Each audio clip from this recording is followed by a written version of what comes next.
Everything you say can now be heard. All right.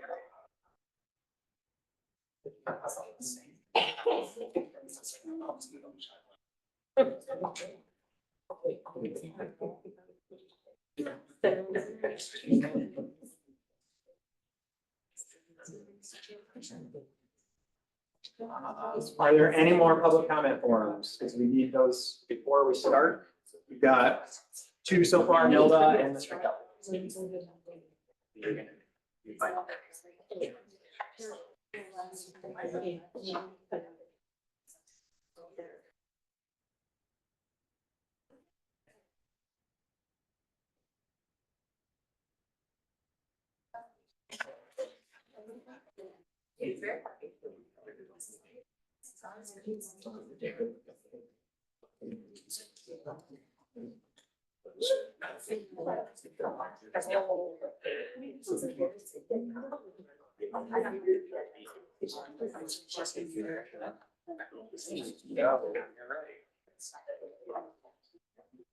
Welcome to our February board meeting. If you would rise, please, with the pledge. Allegiance to the flag of the United States of America, to the republic which stands one nation under God, indivisible, with liberty and justice for all. Your call to order. Robert Johnson. Here. Peggy Johnston. Here. Diana Mendoza. Vicky Pettit. Here. Tyler Wilson. Here. Robin Vaughn. Here. John Bowden. Here. Okay, we'll go to the agenda. I'll make the motion to approve the agenda, removing and correcting items as presented. I get a second? I'll second. Okay. Robert Johnson. Aye. Peggy Johnston. Aye. Diana Mendoza. Aye. Vicky Pettit. Aye. Tyler Wilson. Aye. Robin Vaughn. Aye. John Bowden. Aye. And moving on to public comment, we'll have 5 minutes. We have just 2 people speaking. And Grant, you're first. So I'll just do the timer on my phone since it's 3 minutes up there. I'll do it on. I'll give you a 1 minute. Okay, thank you. I just edited mine down a little bit because I saw 3 on this. Sorry. But that's okay. Turn it. Speak to. Thanks. Yeah. So I'm kind of at a loss of words, so that's why I actually came prepared with written notes tonight. At last month's board meeting, it became apparent that the grade level change was going to happen. The only variable was when. Since then, I've had discussions with my wife, trying to wrap our heads around it and find some silver linings, possibilities that might provide positive outcomes. I was prepared to come and ask if all 5th graders were in one building, could we include them in Ader junior high athletics? Currently, Ader athletes are a year behind a lot of the other local schools, with the exception of Champaign, because their 5th graders can participate.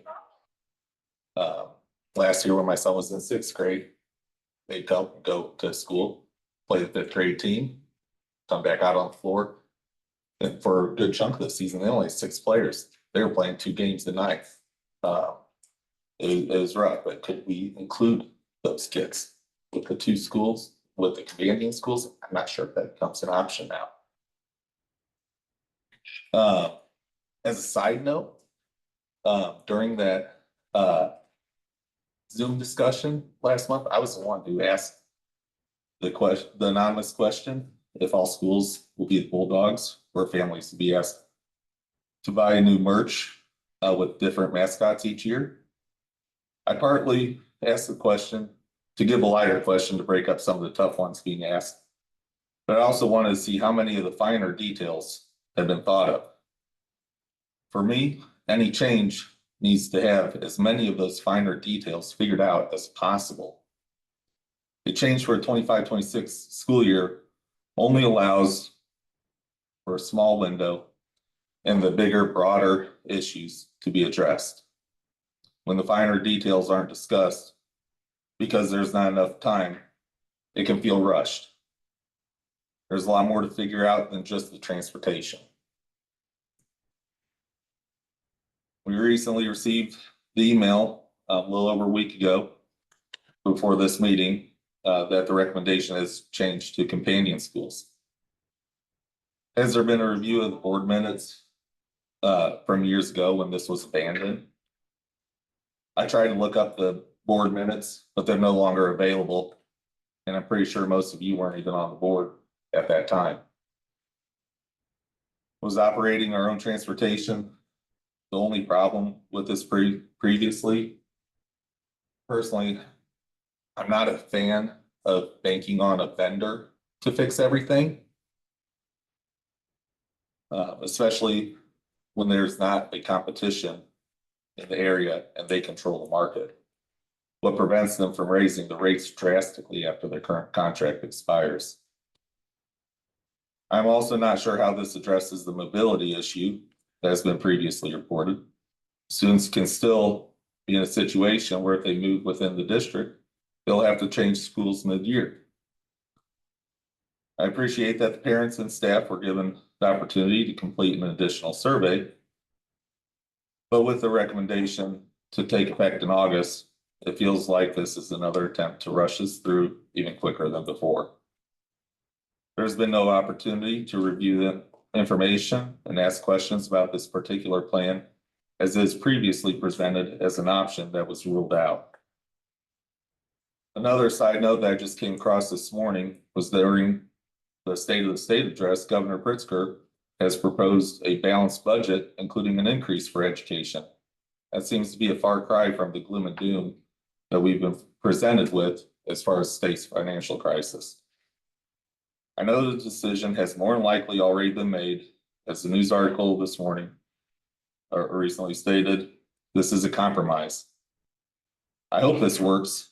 Honestly, I'm not sure that I have much faith in the decisions being made at this point. Thank you.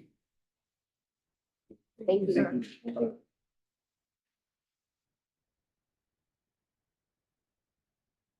Nelda?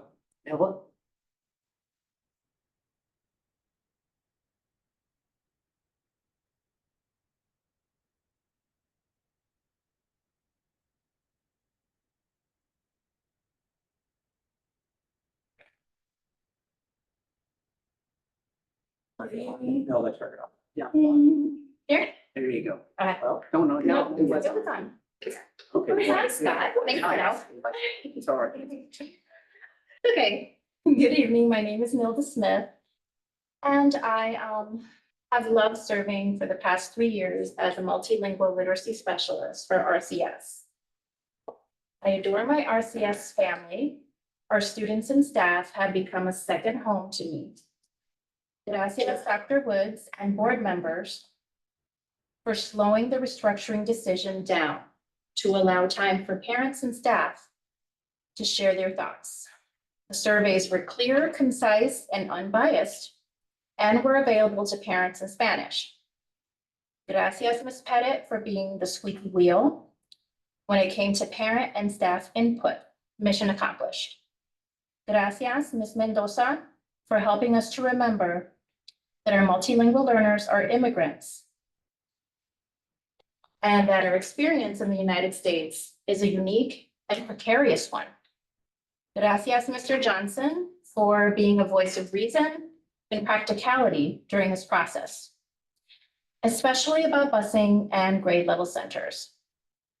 Gracias, Mr. Brotherton, for being you. Se lo agradecemos, Dr. Woods. Thank you for communicating with the multilingual team regarding how the restructuring options would affect the students, staff, and families. What I am especially grateful for is that the district is willing to hire multilingual staff needed to make sure that our students get what they need. This will mean an increase in multilingual staffing. Lastly, I am grateful for the new administrative recommendation. I implore the board not to choose grade level centers, given the current immigration crisis. Disclaimer, none of my advocacy efforts are associated with any political views. Only for what is best for the precious, innocent little souls that are now caught up in the middle. Fear of deportation has caused some of our multilingual families to not send their children to school.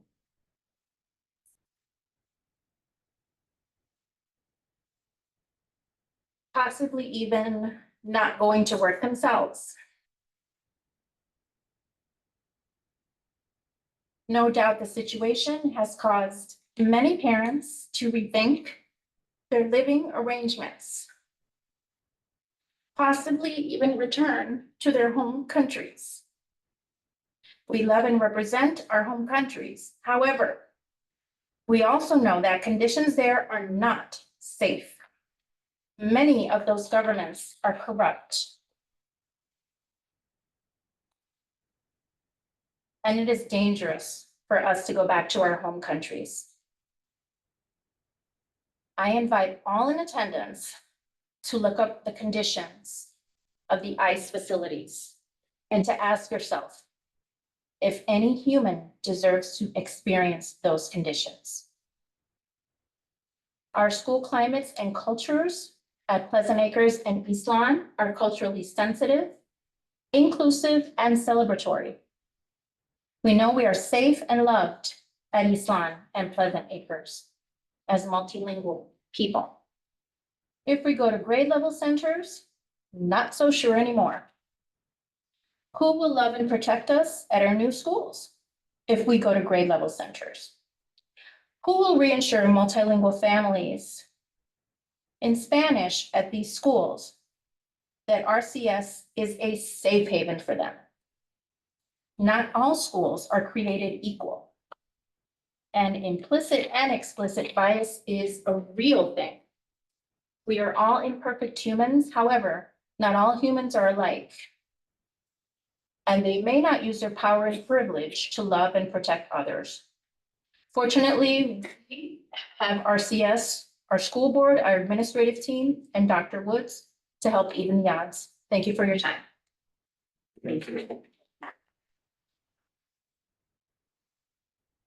That concludes public comment and move on to 4 consent agenda items. All right, oop, that microphone's on. That one's turned on. I think that's. Thank you. All right. So there's a 10 items on the consent agenda, so I'll run through those quickly. But while I'm doing that, why doesn't Ms. Wiggle come up to the table? I'm going to put you on the spot here in a minute. Okay, I want to highlight a few things. Item 4.4 is approval of donations and grants.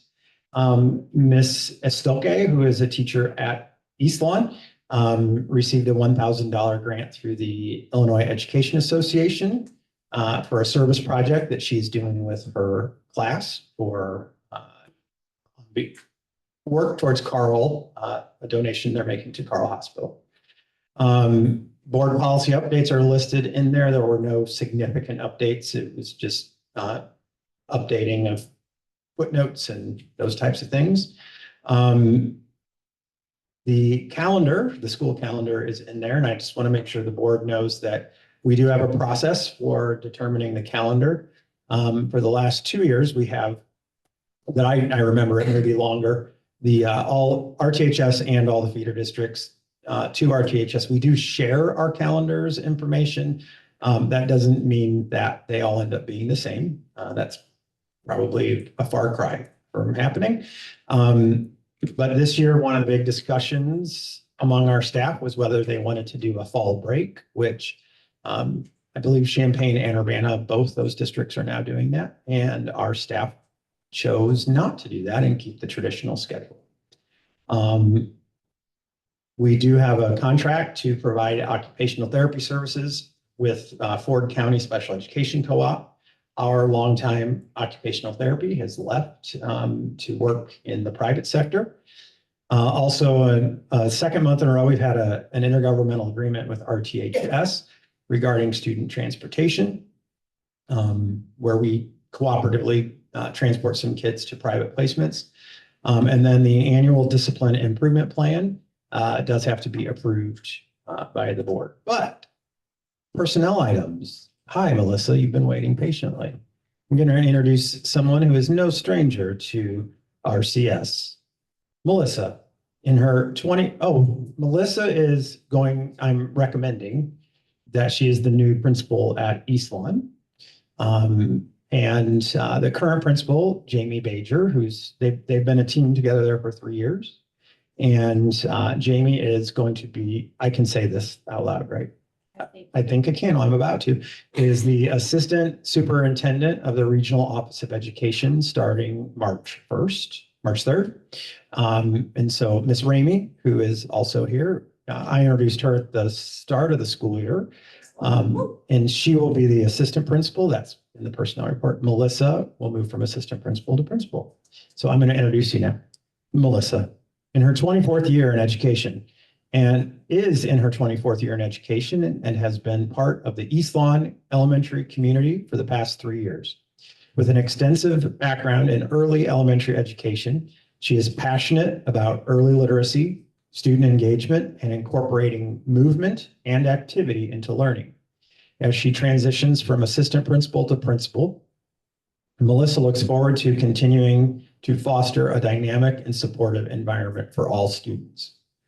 Committed to creating a welcoming and inclusive community, Melissa has been actively involved in supporting responsive classroom practices, establishing school-wide houses to strengthen social emotional learning, and maintaining consistent systems and procedures that promote a positive school culture. She is also dedicated to supporting teachers by introducing engaging instructional activities and providing ongoing support for professional development. Thank you for being here, Melissa. Assuming they vote yes, you'll be the new principal. But do you have anything you want to say? I told you you would get to do this. Yeah, you did. I will just say that I appreciate the central office administration and the board for providing us the opportunity to transition into this and allow me the opportunity to be able to take over while Jamie is moving out and have Rebecca coming in. That's an opportunity that I think wouldn't be afforded to me in other places. And I really appreciate that you thought that was important enough to let us do that. So thank you. Thank you. Thank you. Listen so much. You can go sit down. All right. Mr. Brotherton, Move on to number 6. we've got a vote. Okay, vote, that's right. Vote for this. Sorry. I'm trying to get us going. I'll make the motion to approve the consent agenda items, including personnel reports as submitted with the stipulation that each individual is required to comply with all requirements for new hires as indicated in Illinois statutes and RCS board policies and procedures, including ratification of bills prepaid by the finance manager under board policy 450. We get a second? Thank you. Robin, second it. Moto Johnson, Aye. Edie Johnston, Aye. Diana Mendoza. Aye. Vicky Pettit. Aye. Tyler Wilson, Aye. Robin Vaughn. Aye. John Brothers. Aye. Now we can move to number 6, I believe. It's memorandum of understanding with RCSCA. Okay, we're doing an MOU for a contract that hasn't started yet. So we have one employee with a doctorate who's in the certified staff group of the RCSEA. During negotiations, we mutually agreed to eliminate the language related to placement of certified staff members with doctorates. So this MOU clarifies where the one employee will be placed on the salary schedule and where she will be moving forward. So we don't have to actually do this every year. Any comments from the board? Okay, I'll make the motion to approve the item as presented. Can I get a second? I'll second it. Katie, second. Thank you. Moto Johnson, Aye. Edie Johnston. Aye. Diana Mendoza. Aye. Vicky Pettit. Aye. Tyler Wilson. Aye. Robin Vaughn. Aye. John Brothers. Aye. Number 7, action health life safety plans. Okay, every 10 years, we have to submit a health life safety plan to the state. And I will say that our last health life safety plan was substantial, and we have done a lot of the work to do that. So these are things that are critical things that have us in compliance with code. So we now on this one have about $15,000 worth of work, which is a great number to see because that's not much. Ceiling repairs, some doors have to be hardware on the doors, not doors themselves. Minor electrical and mechanical updates and minor fire safety and emergency egress updates. Technically the board doesn't have to approve it. The board president just has to sign it, but I thought it would make sense to approve it. And we have 10 years to do this work for $15,000, but we will probably knock it out soon.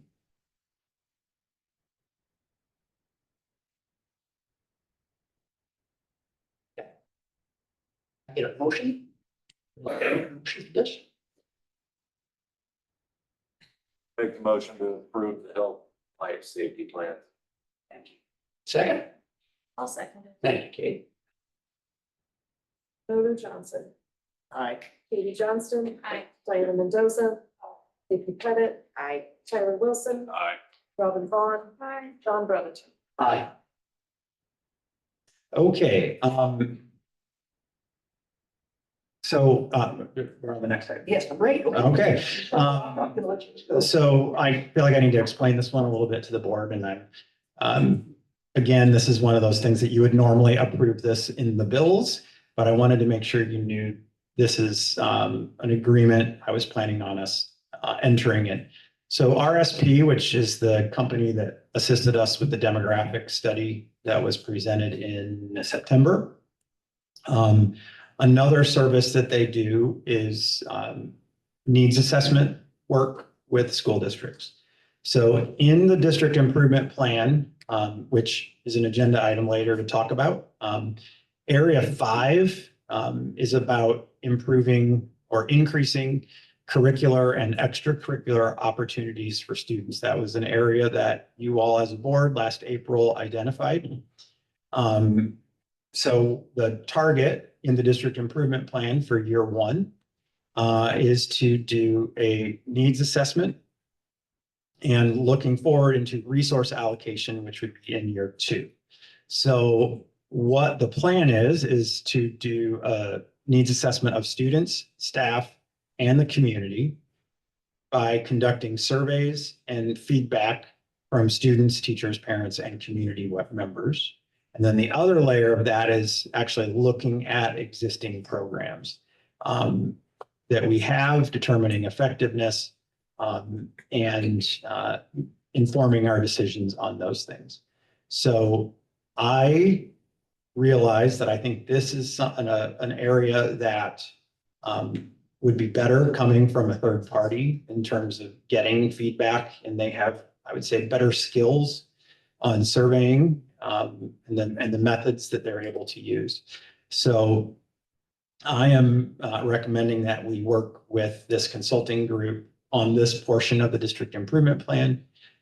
So what this involves primarily is doing the survey work where, you know, the work's on them to get it out to the community, to get it out to, will facilitate staff and students, obviously.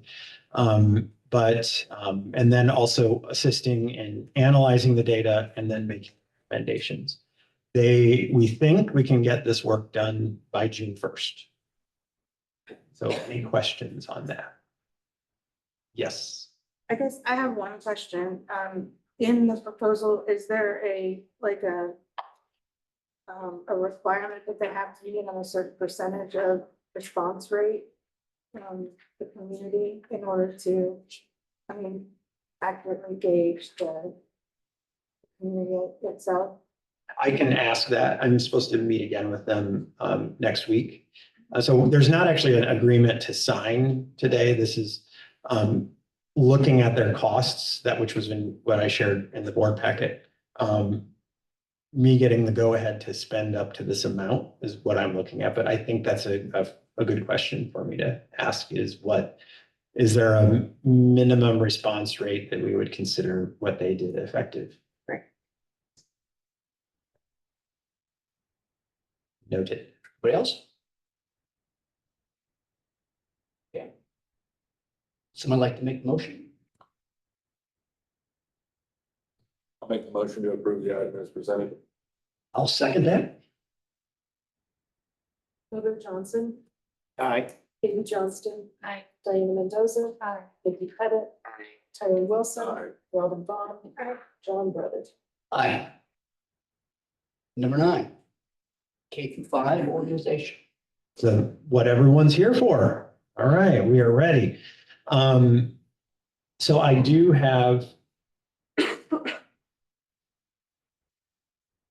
Hannah, this handout, can you get me a copy of it? I realize I don't have a copy. We're gonna get to that eventually. All right. So, action K-5 school organization. So, I want to go, oh, thank you, that was quick. As a reminder of the work that has already been going on this school year. In September, we reviewed a demographic study. In the October and November board meetings, we discussed different options.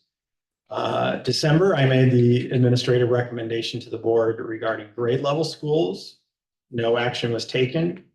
In January at the meeting, we had additional discussion. No action was taken. We did follow that up with a survey to families and staff. At that January meeting, we talked about 4 possible models. Even my recommendation was one of those models, but those other models were presented. And so tonight, February, and I shared this publicly last Monday, was that the administrative recommendation based on feedback, which we had a lot of feedback from families and staff, was to, my recommendation to the board is to go to what I'm calling companion schools. So before we get to that, I want to make sure we have the opportunity for the board to reminder of the different options we have been considering. And this is what was presented at the January board meeting. I'm not going to read through all of it, but I just, as a refresh our minds. One was to maintain the current system. There would likely be some changes that we would still have with that. 2 would be splitting Pleasant Acres and East Lawn only for all students along the K2 through 5 model. And 3rd was what is now being called the companion schools. That was option 3 that was shared at the board meeting in January. And option 4, which we spent the most time talking about, was grade level schools. So following getting all of that data following the January meeting, I revised the recommendation to companion schools. So I do want to go through briefly some of this information. Whenever someone says briefly, it means they're going to talk a lot. So what are companion schools? Instead of 4 separate K-5 elementary schools, the district would partner the existing K-5 schools, resulting in 2 companion school groups. Those pairings would be Pleasant Acres with East Lawn and Northview with Broadmeadow. Pleasant Acres and Northview would be the K2 campuses, and East Lawn and Broadmeadow would be the 3-5 campuses. In any of the models and recommendations, pre-K is going to be at Pleasant Acres, and in any of the enrollment numbers that have been shared, we're not counting the pre-K kids. There's a whole separate wing that they will be occupying, and so just so everyone's aware, pre-K is going to be at Pleasant Acres. The main question, there were 2 primary questions we were getting and concerns from families and staff. Those were transportation. And then there's hopefully there we go. This is the slide I want to do next. Why companion schools? So this was partly the response to family and staff feedback. This plan has fewer transitions. So that was, I would say, the number 1 concern from all parties. And this simpler transportation solutions when you compare it to grade level schools. So again, those were the 2 biggest issues that were being brought forward. Another reason is balanced class sizes and use of space. It does allow us to have a similar number of students in each building. This is actually different than grade level schools. So depending on how we would ultimately draw the boundaries, I'm estimating between 262 to 268 kids at each school, with no school needing more than 15 classrooms for general education. Just so you're aware, right now, Pleasant Acres is using 18 rooms for general education and East Lawn is using 17. So that does create classroom spaces in those two buildings where it's needed. It is more efficient with staffing in case there is a point in the future where we have to reduce staffing. We would not need as many general education classroom teachers as we do now. It does, like the grade level centers model, allow for more teacher collaboration. And the way that means is that, I would say at Northview, there's going to be, I think it's 5 kindergarten teachers in one building. So the ability of that kindergarten team in that building to collaborate is much improved over those same teachers being spread out across 2 or 3 buildings. Every grade level will continue to have a teacher partner. So there's not a case in which a grade level teacher is alone and has no one to work with and plan with. This change also has no negative impact on special programs. Specifically, there is 0 change to the multilingual bilingual program. And then there would be some self-contained special education students, rephrase that, students who are in self-contained special education programming. We may have a few kids that move based on, but that would be no different than their general education peers if they move to a different school. I also want to clarify that it like grade level schools, it opens the door for new programs, this is actually something that will be a key part of that survey that I just talked about on the last agenda item, which would be dual language. And we're going to explore that with that survey. So if our data shows that the community wants to do that and supports that, we would be able to move forward with a dual language program with the companion schools model. Big question from everyone is, how will I get my students to school? It will be the same as it is right now. So bus service will be provided for students who live more than 1.5 miles from their school. One thing I've mentioned, I think we were probably going to do this no matter what plan happened, is expanding the drop-off time for our families as a convenience, and that will also assist our daycares, so that parents, daycares, if they choose to drop off at 2 schools, should be able to do that very comfortably in that time window. So that is a change for us. Will current school boundaries change? I'm only asking the question so I can say yes. The modeling that I'm doing right now is really looking at some neighborhoods that are they're already adjacent to other areas that are attending at Northview and Broadmeadow, and expanding that area so that more students are pulled into the Northview Broadmeadow area. It looks like it's 50 to 100 students would be affected, but ultimately that's going to be determined by how boundaries are redrawn. So I'm not anticipating, the reason I say to 100, if we look at it and decide, oh, we need to take this chunk from Northview and they should actually be going to East Lawn, that would end up impacting more kids. I don't anticipate that's the way we would go. Because we would mostly be looking at the current Pleasant Acres East Lawn assignment boundaries and shifting off parts that are already adjacent to other neighborhoods that go to Northview and Broadmeadow. Didn't we already try companion schools? So one of my favorite questions. So I want to make sure everyone knows that right now, 22% of our K-5 students are already in this model. Okay.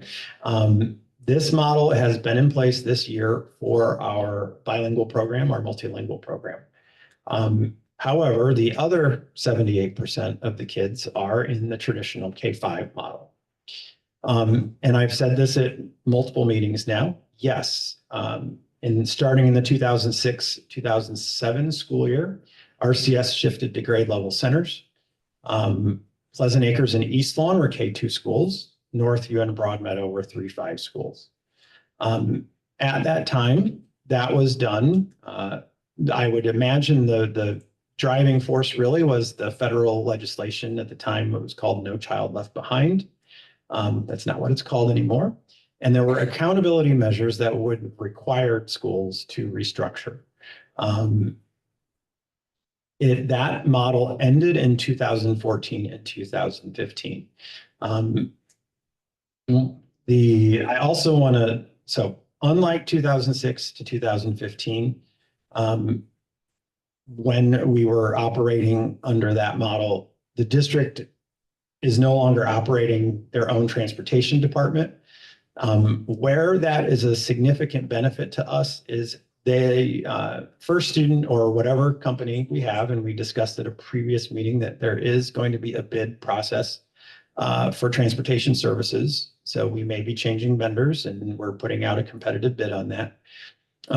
Is that we have much greater flexibility. So if we need to add a route, which we did at the beginning of this year, within a couple weeks, First Student was able to get a bus, get drivers, get monitors for that bus route. Had we been operating it ourselves, our big problem would be, how do we get a bus? We don't have $100,000 to just go out and buy a bus. It takes a long time. What First Student does is they borrow them from other school districts that they work with. So they actually, within their fleet, will have unused buses, and they're able to do that. I also want to say that in response, that part of why it happened and federal legislation, accountability measures, I have seen repeated comments made, and I have been asked directly, is this reorganization having to do with federal accountability measures, getting additional funding? The answer is absolutely not. Those things are not in place anymore. There is no one from the state of Illinois coming into school districts saying you need to restructure and reorganize. That is not true. That is no longer part of the law, which it would have been in 2006, 2007. So whether we keep it at K-5 or we go to a different model, that has zero effect on the school district's funding from any level of government. So the recommendation itself is, this is where I'm going to transition to the handout. So for the folks in the room, it is over there and on the table, and it is the memo to the board from February 18th. For those of you watching at home, there's quite a few people on here right now. It is in the board packet and you can access it from the board webpage. So instead of reading it all to you, I just want to point out, if we want to jump to the next to last page of the handout. Oh no, did it go in order? There's an extra blank page at the end. So 3 pages from the end. At the top in the middle, it says evaluation framework. Okay. Being a good teacher, I'm waiting. Making sure everybody put your pencil on the word evaluation framework.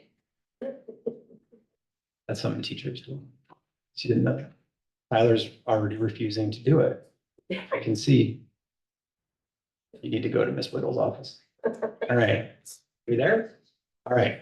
So I actually did this in December. It was different organizational models, but I think what is helpful, and I shared this with the board last week, so you had some more time to look at this, is it does give you a side-by-side comparison of each of the different models that would be shared. Everything from what would class sizes look like, how many teachers would be needed, how many classrooms would there be at each school. It's all listed out in there. And so there are 14 categories on there. But I want to go across the top real quick and say, number one is, that's your comparison column. That's what we're doing right now. So that shows you that right now, the district-wide class size average for our English-only classrooms is 16.6 students. For our bilingual classrooms, and there are 12 of those, the average is 19 students. So that's what you're seeing there. So one option is to do number two on this list, which is don't do anything and make no boundary changes. And so that shows you what things would look like next year. And what you'll see is it doesn't really look that different from this year, although I see someone's face, so something must be different. Don't say anything. All right, so it does show you, for instance, that we'll still have a large enrollment range. We would actually be able to go down one classroom teacher, but that would have happened no matter what. That's just based on enrollment at a specific grade level. Item 3 would be maintain what we have right now. Keep schools as K-5 schools, but do some boundary changes so that we shift enrollment from East Lawn, Pleasant Acres to Northview, Broadmeadow. And that shows you what that would look like for next year. So again, it's almost like incremental changes as you go left to right on those first 3. Number 4 is grade level schools, which is the model that was first recommended in December. So that some of the big differences on those it's a significantly lower staffing size. So you would actually need 11 fewer classroom teachers on that model. So when you go to companion schools, what I was happy to see when we started modeling this one out is there are still a lot of the same types of efficiencies as we would get with the grade level schools. And a lot of those would still carry through, and it would be responsive to the concerns about too many transitions and I would say chaotic transportation, which was the perception that was in there.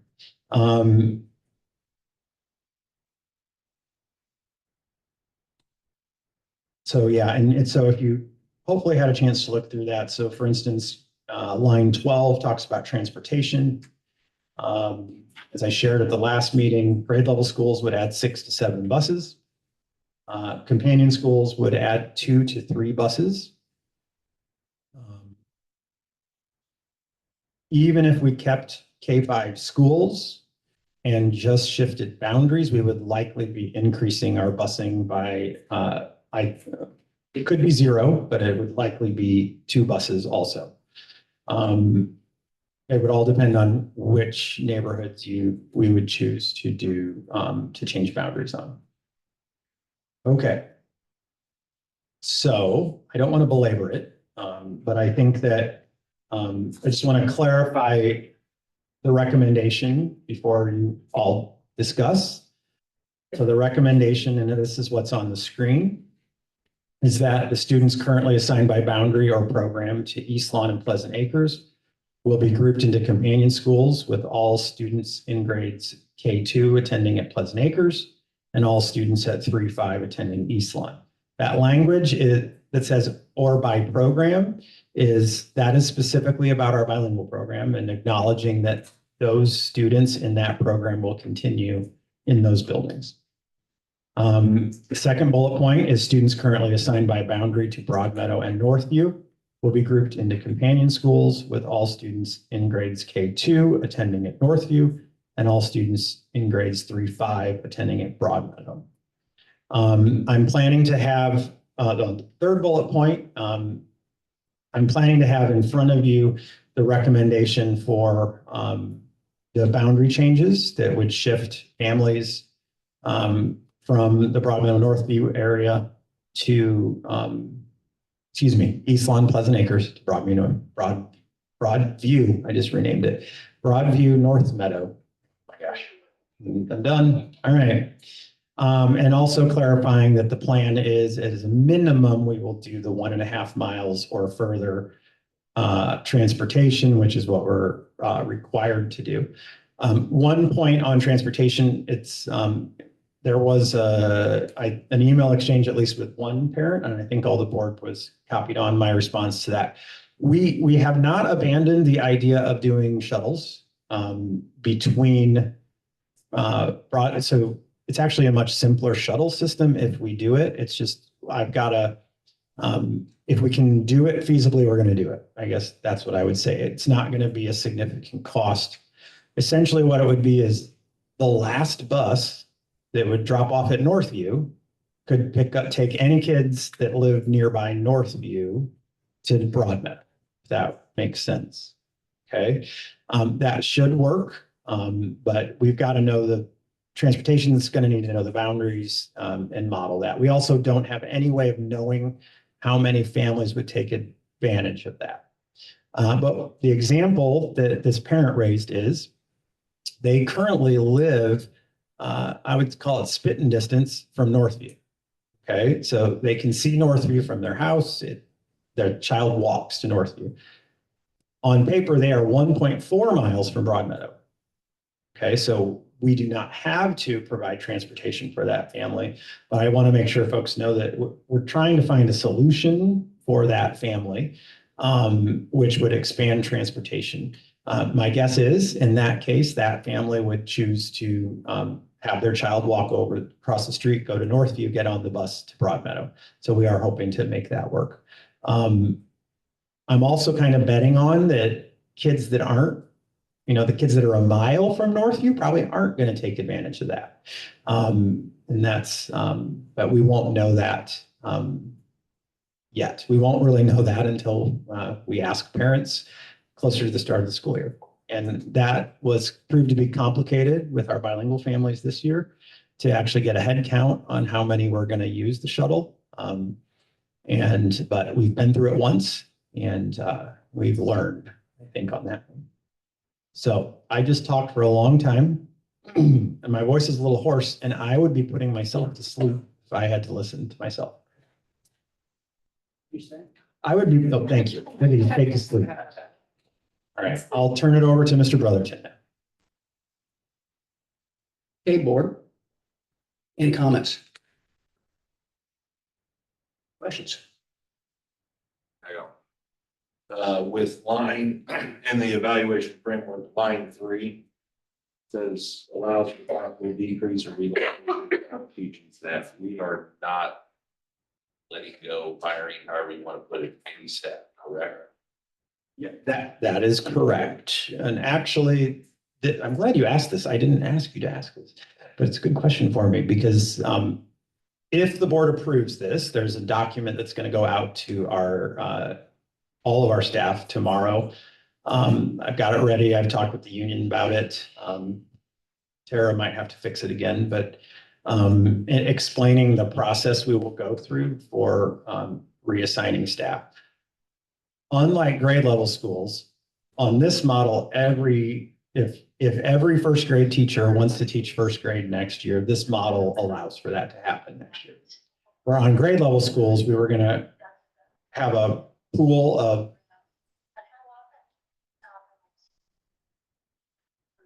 hello.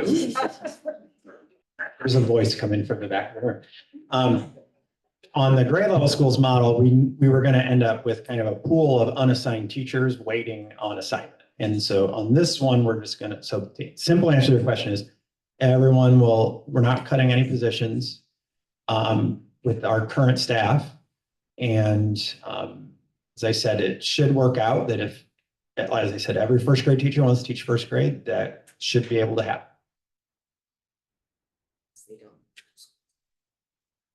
That's where it's going to get. Ms. Pettit said, unless they don't want to move schools, right? So the process that will be spelled out for the teachers, which I shared it basically before, so it's not going to be brand new to them.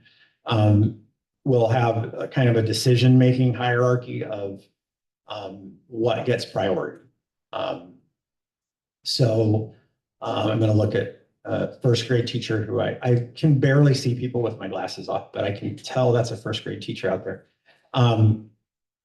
Most likely the first grade teacher who currently works at Northview would stay at Northview in first grade because one, priority will go to first grade teachers. If they want to stay in first grade, that's priority one. Priority two is if they want to stay in their building. So it's just unlikely that that first grade teacher would be moved because she's already at Northview in first grade. Where it will get complicated is if the first grade teacher at Broadmeadow doesn't want to move schools, right? And it will become more complicated. But our staff will have an option, the ability to express their interest in what grade level they want to be at, what school they want to go to. This also does not shift any specials teachers, which grade level schools was going to do that. Was that your next question? Yes. So the music teacher at Broadmeadow, for example, will stay a full-time music teacher at Broadmeadow for next year. Unless she randomly puts her name in and says she wants to teach first grade at Northview, right? Then we'll have, but I'm not going to play that out. But so yeah, there is a plan for staffing. Non-certified staff, so our custodians, secretaries, nurses, there's no plan to move any of those people. That was never really a consideration. But we are going to go through a similar process for our teaching assistants. And I'm spelling that out, but it's actually, they do it every year with most of them. Allison Didier, special ed, has most of the TAs under her umbrella. So she does that process every year. Would anyone else like to ask a question? And I'll spend 5 minutes answering. So basically, what this is basically still grade center. It's just now 3 grades going instead of 2 going to each school. Mhm. I mean, you didn't change nothing, in my opinion, other than you did make it easier for the transportation part of it, but still there's going to be kids that's going to still have a transportation problem and parents are still going to have that problem. Teachers are going to have to move, even though they don't want to move. I think we have 2 schools in our district that the schools are pretty much happy and satisfied with the way their programs are running, so that you disrupt that automatically, right?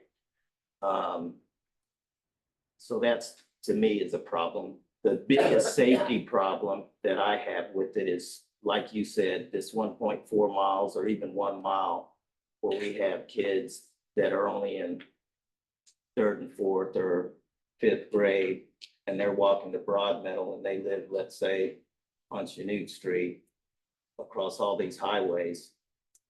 And I think you had mentioned to us as a board that you were gonna get with the village and try to see if we can get crossing guards and stuff. I live in Rantoul. I don't know how many people live in Rantoul, teachers wise, administration wise. And I drive around a lot. In my opinion, the cars do not slow down. I don't know, I see people making comments and saying, oh yeah, it's safe. It's not. It's not. It's not safe. These kids at their age are not gonna be able to make it, in my opinion, walking that far.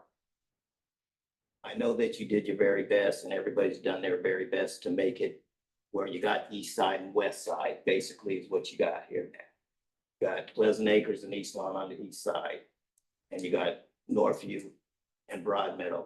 Well, Northview's more central, Broadmeadow's more west side.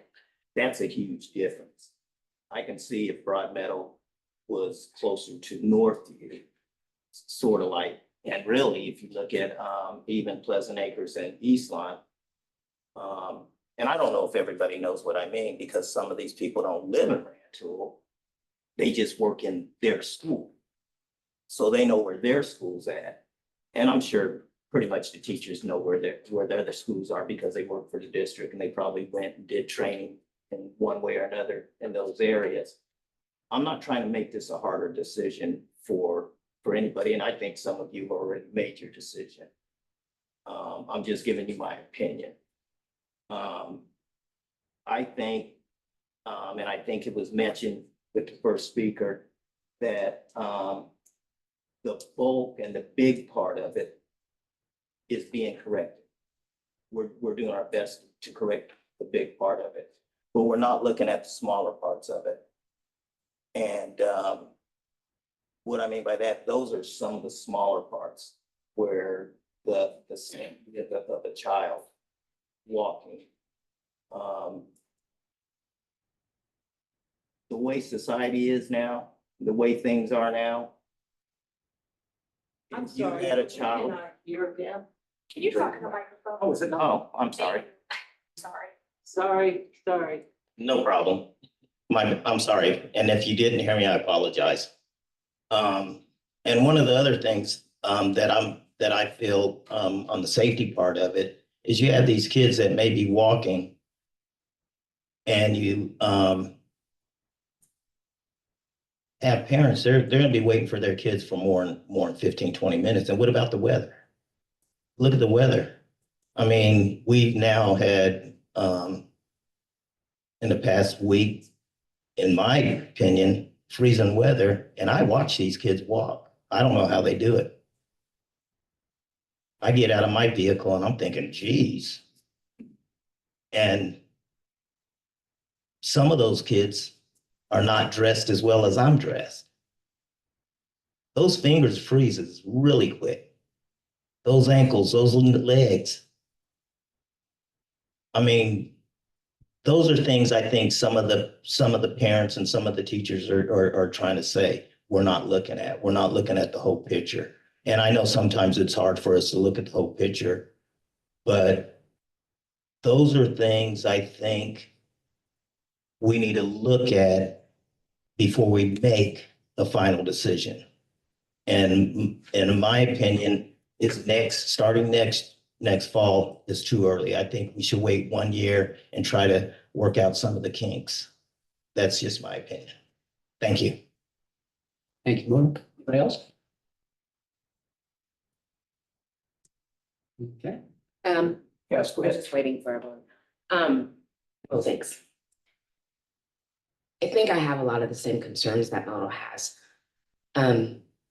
We received that email about the student in Route 9 and having to walk, and I don't know the detail. I don't remember the details of it, but I know that the concern was that it was a long walk for such a young child, and that we for sure did have students in that section. I did not follow up with you to see how true that email was, but is that really the case? So then there would be a student having to walk. It's made it seem like when she said Route 9 is the country. I think she meant 45. Okay. So is she saying that they would have to walk across 45 to get to Northview or something, like if they're on that? Oh, okay. So again, those are some of my concerns. The little kids walking, I mean, my kids when they were younger walked different places, but we showed them how to, not that parents aren't going to show them. That's just one of my concerns, the little kids walking alone, because what if their parents have to work? And, what do we, is there anything that we can do to help those types of students? Like, are we thinking about that in the background and trying to fix these problems? Or are we sticking to the 1.5? Oh, but it has to be 1.5 because of the kind. It doesn't. Okay. You don't have to. Dr. Woods, address that, will you? Yeah, I mean, I think the concerns that both of you are expressing about students getting to school, we I would say we already have those problems right now. There are already a lot of kids who are walking 1.4 miles and crossing busy roads to their buildings. So I don't think what we're proposing here makes that worse. It makes it different for some families. So some families that may not have had to deal with that, like the one we're referencing, is going to have to do that. What I did say as a crossing guards, just this has come up before. So the village provides crossing guards, but my understanding is that during the COVID times, they stopped doing that. I also get let's have a crossing guard. We have the one place where we would obviously want a crossing guard is 136 at Broadmeadow, right? We have no students that walk that route right now. And when we've put a crossing guard there, it doesn't mean kids start walking. So that's where I think the village has made decisions that they're not going to staff these crossing guard locations if there are no children actually using them. So yeah, that's as I said, that's something we need to bring up with the village again. I think that's something we need to do regardless. I also, though, acknowledge that from the village's point of view, they're not going to put crossing guards at places that don't actually have work to do. But yeah, ultimately it's a board question on whether or not you keep it at 1.5 miles or you take it to 1 mile. And it becomes a difficult question to say how far is it reasonable for a child to walk. Right now, the vast majority of our kids in our district are considered walkers. That would continue even under the recommended model. Most parents drive their kids is what we see. And that's why we have very long drop-off lines at all of the schools. But that's a choice. I agree, though, it is too cold right now, right? And I think that's why there's a point at which we will cancel school or we'll do a late start if it's too cold. Because we know we always have some kids walk, you know? So yeah, I agree with what you're saying. I don't know what the solution is. Currently it's a problem too.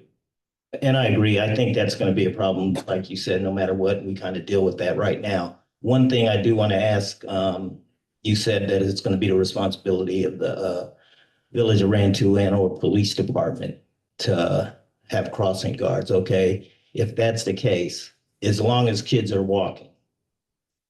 Okay, now we make this decision and we got 30 kids now walking to Broadmeadow and they have to cross 45 or any other highway, 136, depending on where they live. Are they going to commit before we make this decision? Or are we just going to assume that they're going to do this, meaning the police department? Yeah, and I have no idea what the village. I mean, we're going up, we're saying, hey, let's make this vote, let's do this. And then all of a sudden they say, look, we never committed to anything. We're not going to do that. You guys better hire your own cross. Are we willing to do that and pay someone to do that and make sure these kids are safe? Because I tell you right now, I personally, as a board member, do not want that on my conscience to say, look, and have one of these parents or somebody come up and say, my kid just got hit on 45 and ran over because we got people that are late to work trying to get out to work at Eagle Wings or whatever it's called now, these factories out there.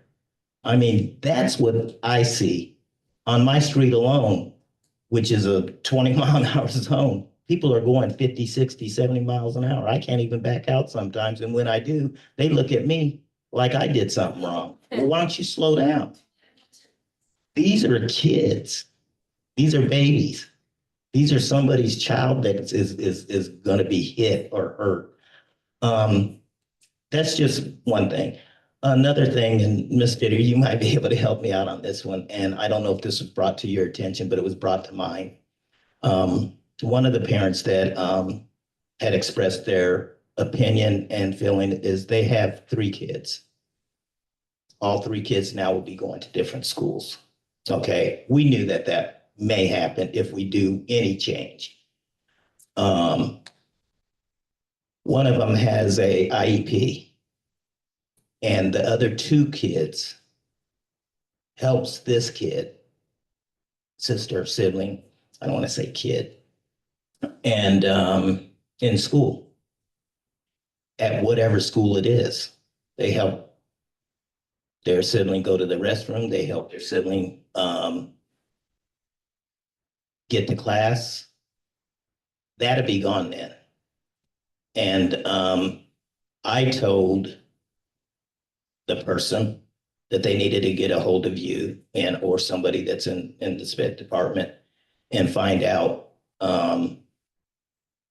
if this person can get, help, basically.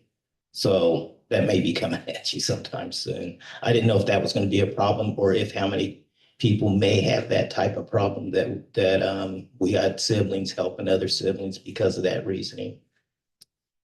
Well, I don't know specifically what you're talking about. I would say it is never appropriate for the school to rely on a sibling to provide instructional support, and that would not be part of a child's plan. So if that's happening, they need to reach out to their administrator. Thank you. Thank you, because that's exactly what I was wondering, being in the situation I'm in. I'm thinking, wait a minute, how's that happening? So I just thought I'd bring it to your attention just in case that person didn't want to reach out. But if we do make a change, I'm sure they're going to have to one way or another anyways. Thank you.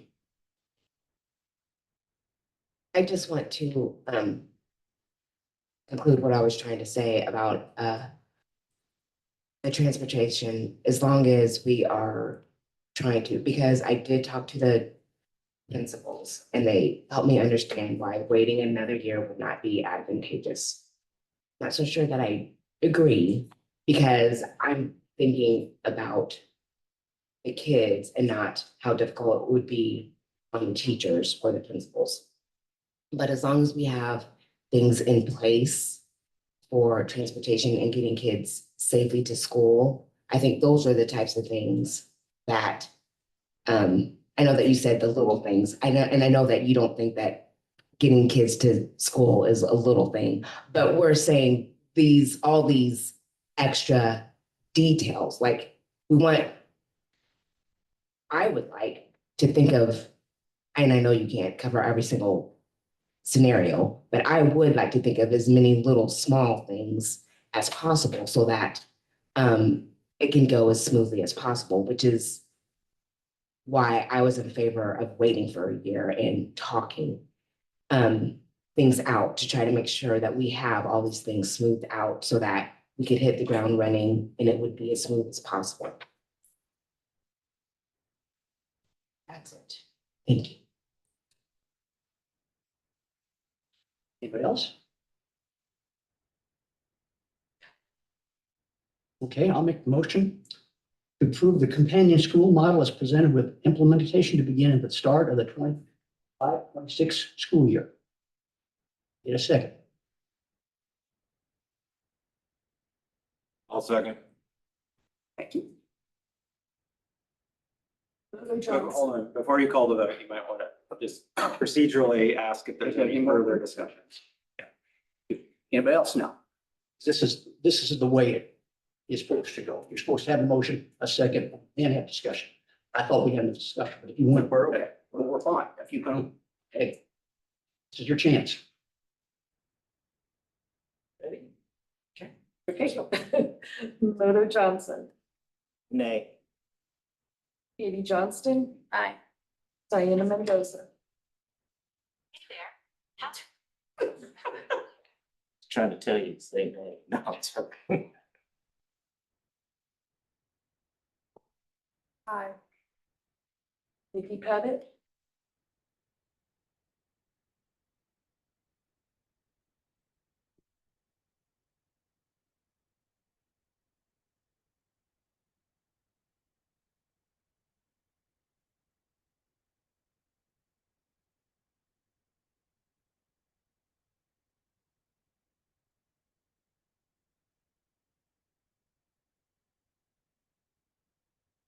Aye. Tyler Wilson, Aye. Robin Vaughn. Aye. John Brotherton. Aye. The motion passes. Did you ask? Did Katie vote? I did. Oh, okay. Okay. You did, right? You're making me nervous. I didn't skip anyone, did I? Okay, moving on to number 10, which is discussion item, discuss district improvement plan updates. Okay. Okay. What I want to say to the whole board, well, first of all, thank you for your thoughtful consideration on that last item. It's been quite a process to get to that point. So what I thought I would be doing most of this school year is talking about the district improvement plan. For sake of time, I just want to go over a few things with you. So this is the large document. I did not print this for everyone in the audience because it's 42 pages, but it is in the packet online. So I had and this is not an action item, this is just discussion. There was a group of us here at district office, including Heather Jacobs, principal at Ader, and Kelly Mahoney, principal at Northview, that had a meeting with ISB yesterday. And I just want to give some kudos to our team. The folks from ISB, I'm not exaggerating, said this is the best district improvement plan they've ever looked at. I said, well, whose have you looked at? But it was, I think, and they actually asked if we could share this as a model. They could share this as a model for other districts. So the nice part of what we've developed here is we went through a process where the board identified priorities. Now, I heard another priority tonight in our discussion that we may want to revisit, which would fall under priority area 3. You look at the cover page, that's school safety. So one of the items that's not listed out in here anywhere is addressing student transportation safety. Right, so that's something we could add in as a priority within school safety, right? What this document has done for me this year is given me a reference point to continue to go back to say, where are we on progress with this? And so I just want to make sure the board knows that that's your job. Is if things are not included in here and you don't see them being addressed, are we going to put it in there? Are we going to add it in somewhere at some point? Because that's what gets priority. It doesn't mean we won't work on other things. It just means that's the priority. So I'm looking over at Mr. Roundtree. He has had so many meetings this year. There was one this morning about what we're doing on literacy instruction in our district. That's our priority for priority area 1, student achievement, curriculum, and instruction. What's the target for this year is year 1, focus on literacy. That's really general, but there are within this document then multiple action steps that and it's not just Jamie, but he's kind of the lead on several of these things, is actually getting that work done. And these are, for the most part, very large tasks that we're doing. So one thing you can do is let's just jump ahead and look at, I want to find one that's not complete. So if you go to page 11, okay. Page 11 is one of the literacy steps. So you can see in that kind of grayed out area that we have tasks, and we paste those out chronologically. We've had to adjust these, so I don't want you to think that every deadline has been met. We have changed dates on this because life happens, right? But I know because of this document that we haven't developed a classroom walkthrough tool for building administrators and instructional coaches to provide feedback on literacy instruction. This is a very important thing because and you've asked about this, we're implementing a new reading, I wouldn't say curriculum, it's a new reading, what do we call that? Tool called magnetic reading.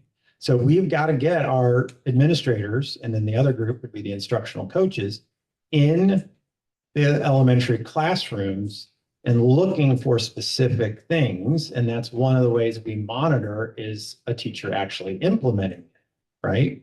Not as a punitive thing, because I like to assume positive intentions. So if a teacher's not implementing it, I'm going to assume she doesn't know how. So we're going to have to help her. Or maybe she's in trouble. Okay. And so it does work that way, but unless we're actively in classrooms looking for specific instructional practices, we don't know. Okay. So I just want to make sure you're all seeing there's a lot of detail in here. There's a lot of work that is completed. There's a lot of work that's undone. All right. But we are on pace for all of the things listed in here. I appreciate that what ISB, their one criticism of this document, really it was not even criticism, I just took it that way, was making sure you continue to implement the things that you're putting in place, right? So if we put something in place in year one, what's the mechanism to make sure we aren't just checking it off and never revisiting it, all right? So I'm actually really excited about this. And what I was going to update you on tonight were actually priority areas 4 and 5. So if you want to go to page 33.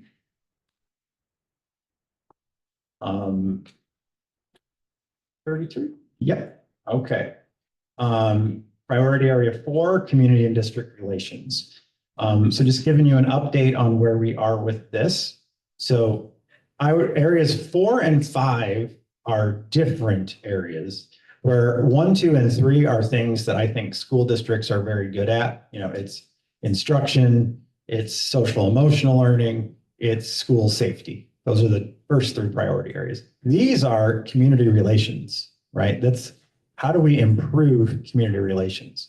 So if you go to 35, page 35, 4A, we outlined at the beginning of the year that we needed to update and maintain website content. And there is nothing checked on there, right? Okay, well, I'm happy to share that the new website is launching soon. I wish I had an actual date, but Nakia, what isn't shown on here is all the background work that Nakia and actually Hannah has been helping him and some other folks making sure that, actually, I think probably every building principal has had a say in it. Launching a new website is very complicated. And also what's going to happen when we launch it is we're going to find all kinds of stuff wrong with it. So we're putting things in place, like the 3rd checkbox down is Hannah's new job among her many hats. You know, she's going to have a regular schedule where she's checking the content on all of our web pages. All right, so these are things that I'm looking right at you, Nikki, because you've always said this, like the website's got to be up to date. So things like that. But the first step is once that new website launches, we're going to be able to check a lot of these boxes. What we have to continue to do is, and this is a lot of it's going to come up down to that new task we're going to put in place that Hannah's going to help with, is that has to happen monthly, right? That literally someone has to click on all the links. And apparently big organizations do this, all right? We have a 1-person tech department. I always have to remind people that. So we don't have a webmaster. The webmaster is also the guy who fixes the Wi-Fi. So, but it's exciting that these things are coming. 4B, this one has been great. Launching Parent Square, we've had minor hiccups, but by and large, Parent Square has really enabled us to get communication out to parents. I see some folks in the audience nodding. The interaction that our teachers are getting with parents has been a lot smoother, which I think that's what we were aiming at with two-way communication. I'm doing almost weekly newsletter until I forget for 6 weeks, but generally it's a weekly newsletter. The target was a monthly newsletter. Most of our buildings are putting out newsletters because Parent Square has made that much simpler for us to put that content together. And it looks professional when our families get it. One thing we put on here that Nikia's got it all set up is we're going to have like a suggestion box feedback form on the new website. So that will be checked off once the website launches. As cool as that sounds, I really think it's just an email, but it's a place to encourage families or community members. If you have something you want to share, you can click this button and it sends an email to a whole bunch of different people so that someone would respond to that. I'm really happy that on 4C, Tanya Carter has really taken the lead on this. We've had a lot of success in the past few years with our bilingual parent advisory committee. So we wanted to get a family advisory committee going. So Tanya has started that. She's been having regular meetings.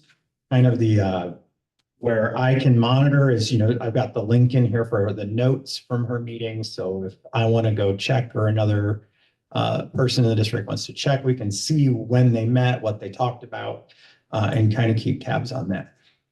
In all fairness, it's a struggle to get parents to show up for these things because I feel the same way as a parent, not dissing any parents.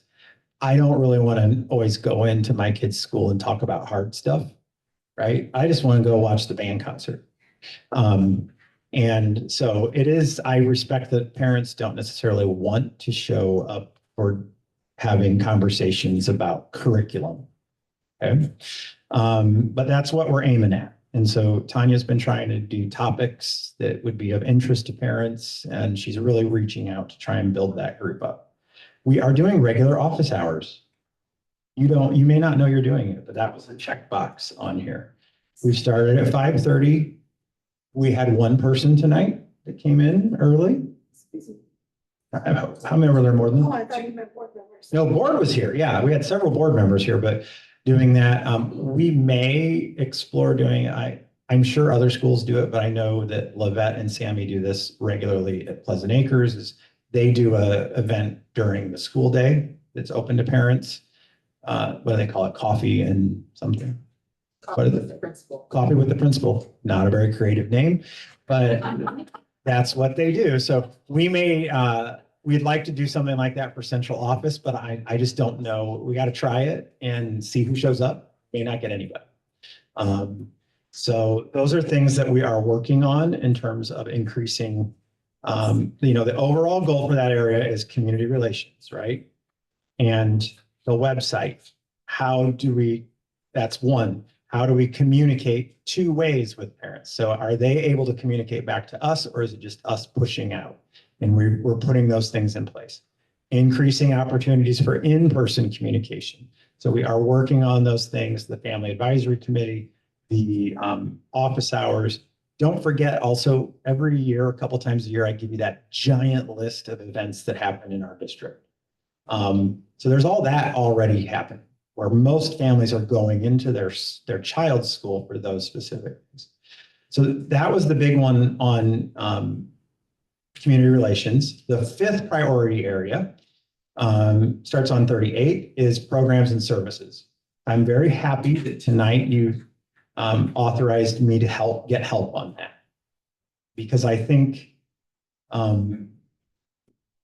I wanted to bring in someone from the outside to assist with this, partly because of the critical feedback, I will call it, when I tried to be creative and different with a survey earlier this year.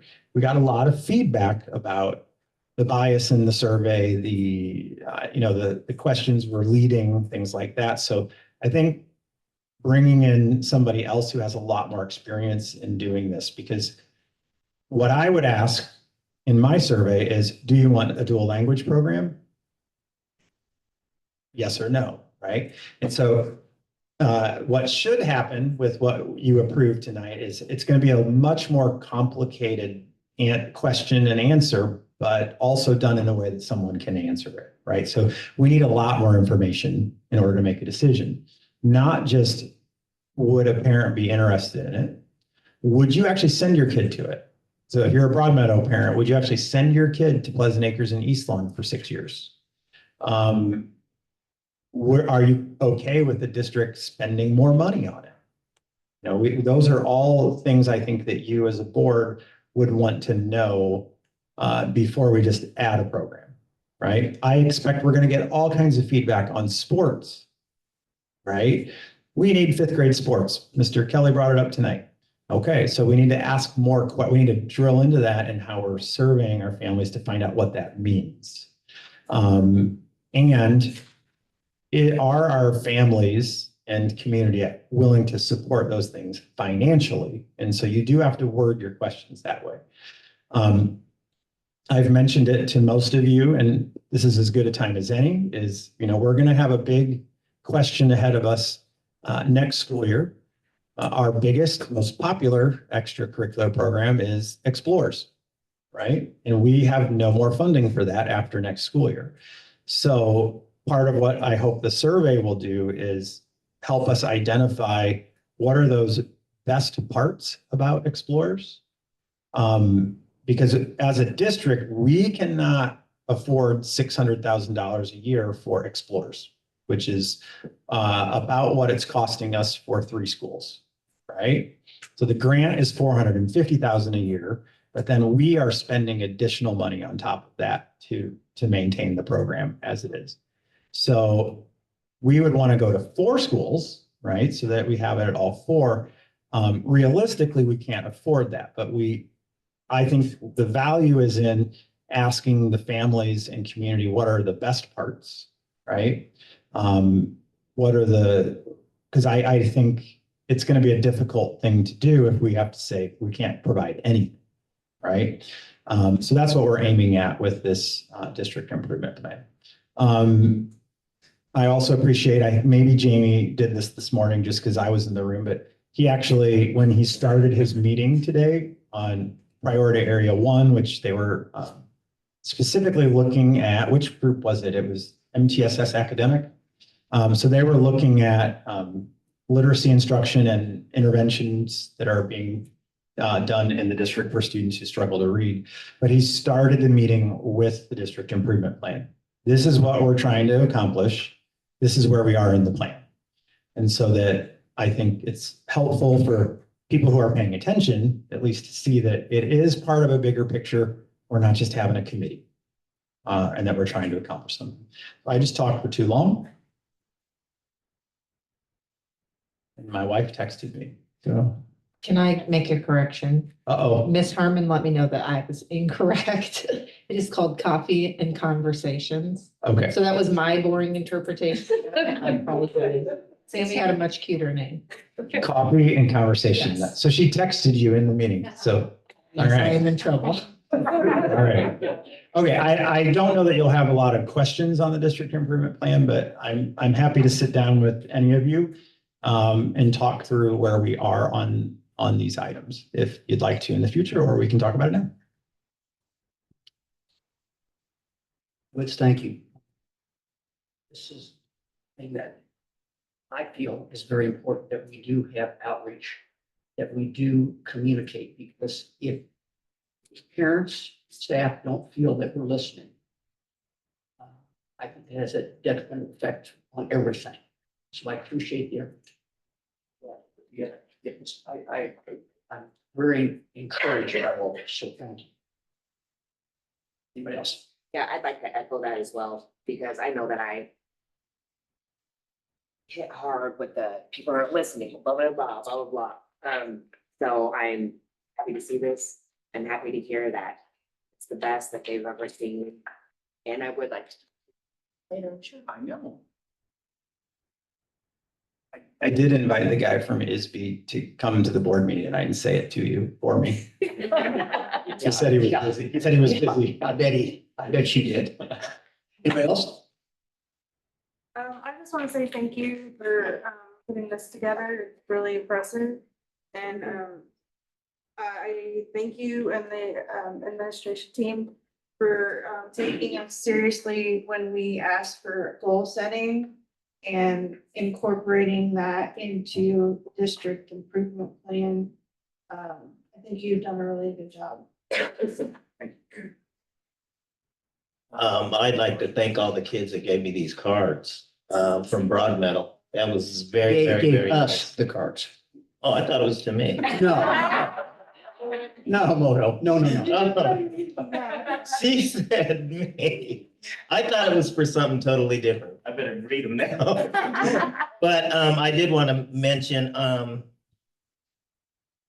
think you're gonna be the new Eastline principal. I need to get it, come to the school and talk with one of your teachers about a student that sent, actually, I think she or he, I don't even know, a card, remember thanking Oh, us. yeah.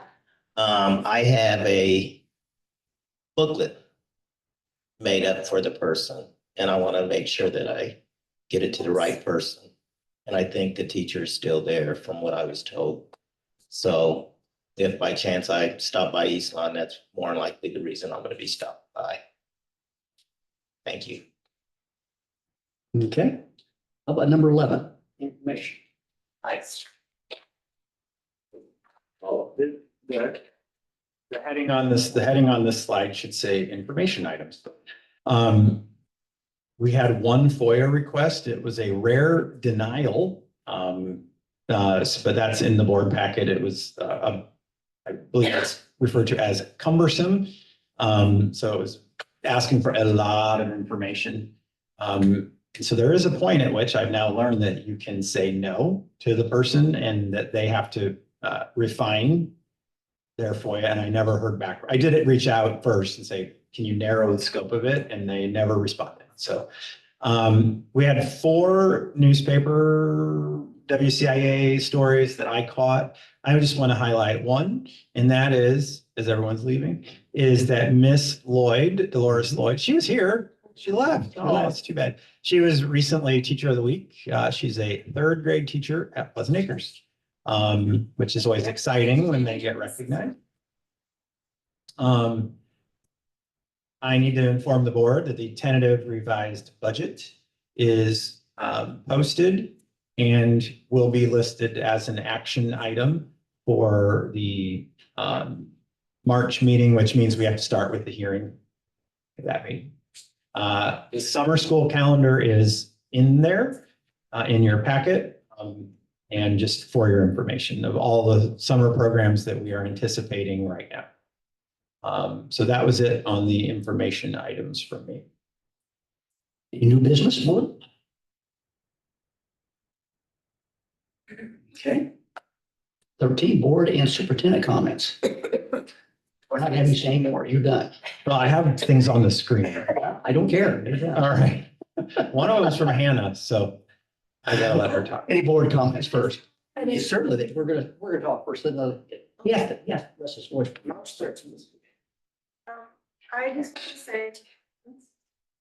I just wanted to say, I know that this last few months has been a really challenging time with us trying to come to some kind of consensus. And I wanted to thank each and every one of you for giving your honest opinions, even though sometimes it might have gotten a little spicy between us.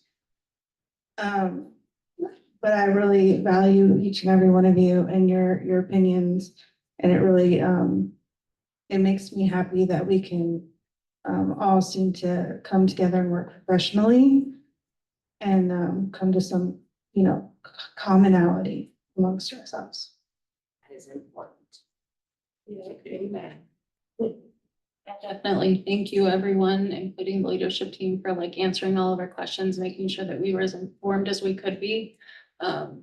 It's, it hasn't been a decision that any of us have taken lightly. There's been a lot of discussion and a lot of thought has gone into this. So thank you, everyone, for sharing your opinions. Thank you, board, for keeping it classy. Yes. I'll echo both ladies. It's not something that we take lightly. We have discussed this. I've been on the board almost 4 years and it's been brought up all 4 years. So it's taken us a while. Glad a decision has been made. On a lighter note, eighth grade boys basketball and seventh grade boys basketball had a good season. They both unfortunately lost regionals. I had to ask Robin about the eighth grade because I only know a seventh grader on there and I paid attention to that. But good job. I'm sure the women's sports did well as well. And unfortunately, Canada is beating US in hockey right now. What's the score? 1-0 Canada, just happened. Not happy. We'll come back. Not happy. We'll come back. Can I concur with Tyler on that with the eighth grade and seventh grade and all of their sport activities? Because my son would be very upset if I didn't mention that. I was proud of him. What sport were you talking about, Tyler? Boys basketball. No, the Canada. hockey. Hockey. I don't know what that is. They got to fight 9 seconds in round one because somebody. And that's how hockey's played. You were gonna say something. I was, I was going to ask if there's a way, because I'm assuming that the admin from the elementary schools pushes out the information about the sports at their schools. And I was wondering if there's a way that we could get it somehow. If we don't have, Yeah, we can sign you up for the parent square lists for the other buildings, I think. You might not want it all. It's just caution. It's a lot of content, but yes, we can do that. it's probably my responsibility to ask them when it is, so I can go if I want to go, but. Oh, you just mean the sports schedule? Well, I mean, yeah, because there was volleyball and basketball that I was Just events in missing. general. Yeah, I was missing out, and I would have loved to go and see them play. Yeah. And Parent Square is really great for that. Yeah. Not to back it up more, but no, I mean, I've never felt more connected, I guess, Right. like, but in a good way, not like. I am so glad that I can see when practices are and games and all the stuff. No, it's great. And I was like, oh, what? How come I don't know about this? Well, Are it's you because I gonna don't feel have kids. supported? Why am I going for? I'm just messing with you. Because the kids would love it. I know. I really think that the kids would. I would To love see to go. board members, not only board members, you know, because sometimes parents can't make it because of working and stuff, so be nice to feel them. Absolutely. And Tyler's right, I think the boys basketball team had a successful season. Correct. And I think the girls had a successful season. Each season you get better, and I know from watching last year boys track, well, actually, girls and boys track, I think they're gonna have a decent season with a couple of the kids this year. I have one more thing, I'm sorry, but, just one. Eastland did a third grade wax museum, in relation to the, NAPID celebration that came up.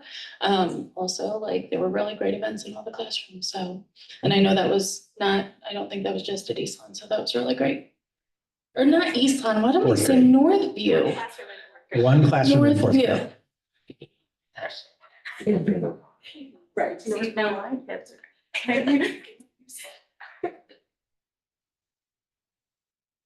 Diane, how about you?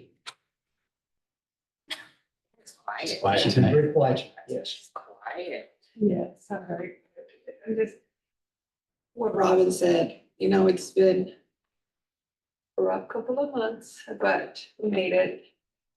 And I feel like we've also, like with some of you, like strong relationships for years to come. That's amazing, friendships. And thank you guys, the admin, Scott, for always answering my obnoxious questions. But, and I read everything that comes through, even though I don't reply. I read everything, I see everything, and teachers are doing an amazing job, and students, and I'm gonna be more in the schools because now I'll be working hybrid, because I took a new job. Kinda, something exciting for me, but anyways, yep, looking forward for that and just seeing you guys more. Thank you, Diane.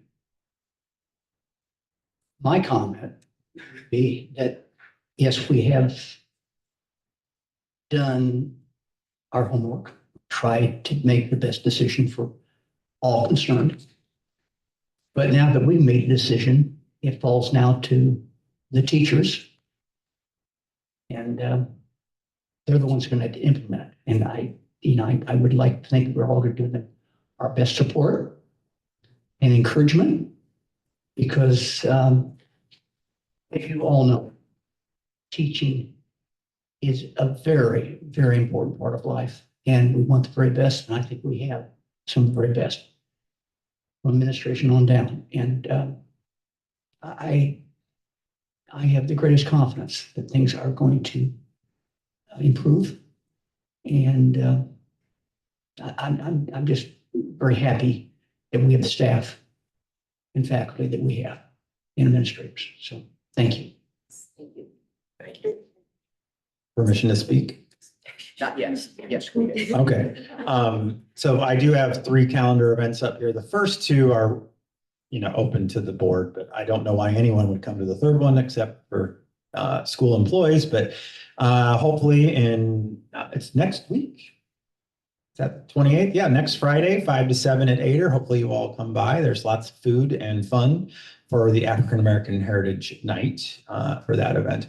The next board meeting is the 13th, which Nikki already said, but it's not the 3rd Thursday of the month. It's because of spring break. Okay, so our spring break is March 20th. And then Hannah is going to be reaching out to board members about the statements of economic interest. The SCI this year is not available digitally online on their website, and they can't tell us when it's going to be available digitally. I was supposed to print them out and put them in front of your little space today, but I blanked on that. So I will probably email it to you. If you can't print it, then I'll print it out for you. We can do it that way. So, Will we still be able to upload it, or do we need to mail nope, actually, if you just give it to me, it? then I will take it down there so they sign off that they received it and there's no question on that. Just for those of you who are running again for the board, you probably had to do an SEI when you did that application to run. That was 2024. So you still have to do the 2025 one. So even though you probably just did one a couple months ago, you still have to do it for this one. We didn't have to do it because it was already on file. Okay, all right. Is it due by May again? Or is it only this? Yeah, I tell everybody the end of March, but it really isn't due till May. That's one of that changed too. They're gonna change it. Recorded and everything. One item on here that I do need, I want to make sure I run it by the board. It's part of our pre-K construction project. So we do have a built-in contingency in the project, but one of the things we've been considering is extending. I really now am wishing I had a picture up here. So when you pull into Pleasant Acres and you go to the right where the new construction is, at the end of that parking lot, we want to do a road extension that will connect that end of that parking lot to the back of Pleasant Acres so that a vehicle can drive all the way around the building. Why would we want to do that? We want to do that for traffic flow for families, and then the buses would be the other part. So it's going to, as you know, that building is our one building where it's let's just call it tight. There's only one way in, one way out, and they don't have a lot of options. So the estimate, or not I shouldn't say estimate, the quote from the contractor came in at about $150,000, which was a lot smaller than we thought it was going to be. So that is within the contingency. It's a 2-lane road that would go that and connect it that way. So we can approve it. By we, I mean the admin can approve it within the contingency, but I don't want to do a large expenditure like that. So most of our contingency things are, if you want poured rubber playground or rubber mulch, which we should never do, and it costs $15,000 more. And that's normally what we're looking at in contingencies. So I just wanted to see if there were any it is a large expenditure. It's already budgeted for in the pre-K project. It will just, and Tom, I'm ready for you to tell me I'm wrong. It will result in us spending down the contingency to the end, but it won't exceed what was originally budgeted, is my understanding. Other things may still come up that will push us over, but I don't think there's anything significant out there. The worst is over, right? I mean, they're almost done when you're out there at this point. There's flooring going in, they're putting in some of the finer touches, but I just want to see if there are any strong objections to it. I don't know. Okay. And yeah, it is something we were considering doing all along, just so you know, but it was kind of like, if we did grade level schools, we would have only had 150 kindergartners at Pleasant Acres, so we wouldn't have needed to worry about traffic flow around the building. So this actually comes together in a nice timeline because now we know what the enrollment will be more or less. And also so thank you. The other part I didn't say is there is a slight overlap in pre-K drop off and pickup and Pleasant Acres drop off and pickup. So this will also help with that. There are times when they overlap. We really try to. The next item, Mr. Brotherton, is closed session, but only if the board wants to go to closed session. If the board's comfortable approving the separation agreement, we can just go to a vote. It's up to you. Board, what's your pleasure? You satisfied that we can go without a closed session? I had a few questions, but it doesn't have to be asked. We can talk about it. Okay, so we can move on then to that. Is that okay then, to move on to just the action item? Okay. So 15 action, resignation, and separation. someone needs to know the employee's name. For the motion.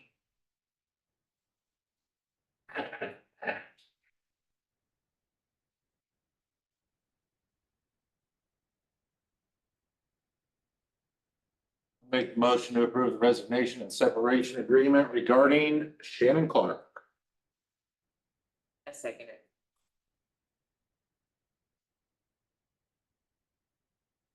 Fodor Johnson. Aye. Phoebe Johnston. Aye. Diana Mendoza. Aye. Nikki Pettit. Aye. Tyler Wilson. Robert Vaughn. Aye. John Brotherton. Aye. Make the motion to adjourn. I second it. All in favor? Aye. Any opposed? Thank you all for coming. Okay, I did not catch who seconded. Amy, don't leave. All right. For the adjournment. Oh, I think.